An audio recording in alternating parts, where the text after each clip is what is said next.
Goal වලට select කරලා තියෙන්නේ.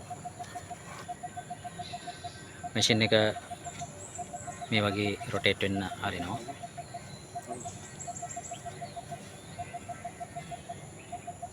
අදාළ තැන නැවතනවා. එතකොට අපි කරන්නේ මේ ලයින් එක දිගේ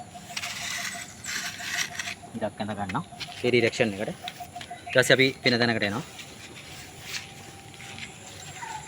අර විදිහටම සර්ච් වෙන්න දෙනවා.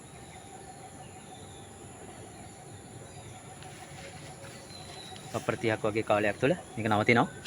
නවතුනාට පස්සේ කලින් විදිහටම ඩිරෙක්ෂන් එක මාක් කරගන්න. ආපහු තව තැනකට යනවා.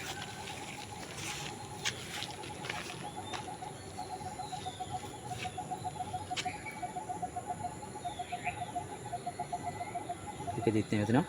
ඊට පස්සේ අපි මේකේ ඩිරෙක්ෂන් එක මාක් කරනවා. ওই ඩිරෙක්ෂන් තුනම පේනවා ඇති.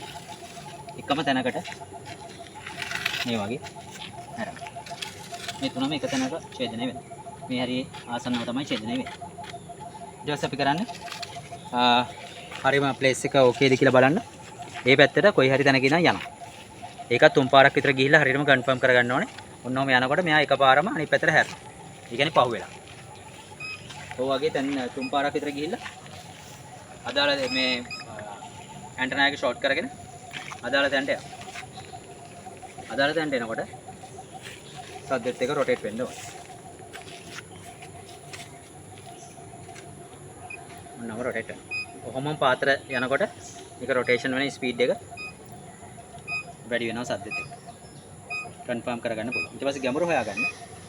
ඒරියල් එක දික් කරගෙන ඒ අදාළ තැන ඉඳන් අපි එක ඩිරෙක්ෂන් එකට යනවා. ඒකත් දෙපාරක් තුන් පාරක් කරන්න ඕනේ. අපි එකපාරක් කරලා වෙන්නන්න. ඒතරම අනිත් පැත්තට හැරෙනවා නම් ඒ හැරෙන තැනයි. ඒ හැරෙන තැනයි. මුලින් පටන් ගත්ත තැන. අතර දුර ප්‍රමාණය අපි මැන ගන්න. මේ මැන ගත්තම මේකේ අඩි 5ක් විතර තියෙනවා. ඒක මැෂින් එකේ ඉඳන් තියෙන දුර ප්‍රමාණය අඩි 4ක් විතර වෙනවා. ඒක අඩු කරාම අඩියක් විතර ප්‍රමාණයක් තමයි තියෙන්නේ. දැන් අපි හාරලා බලමු. මෙතන මොනවද තියෙන්නේ කියලා. පොළවේ ඉඳන් අඩියක් විතර දැක් ගැඹුරින් තියෙන්න ඕනේ. අපි අඩියක් විතර ඇතුලෙන් තමයි වල්ලා තියෙන්නේ. ඔක්කොම අඩි 5ක් ආවා. පොළවට තියෙන දුර ප්‍රමාණය අඩු කරාම ඉතුරු වෙන ප්‍රමාණය තමයි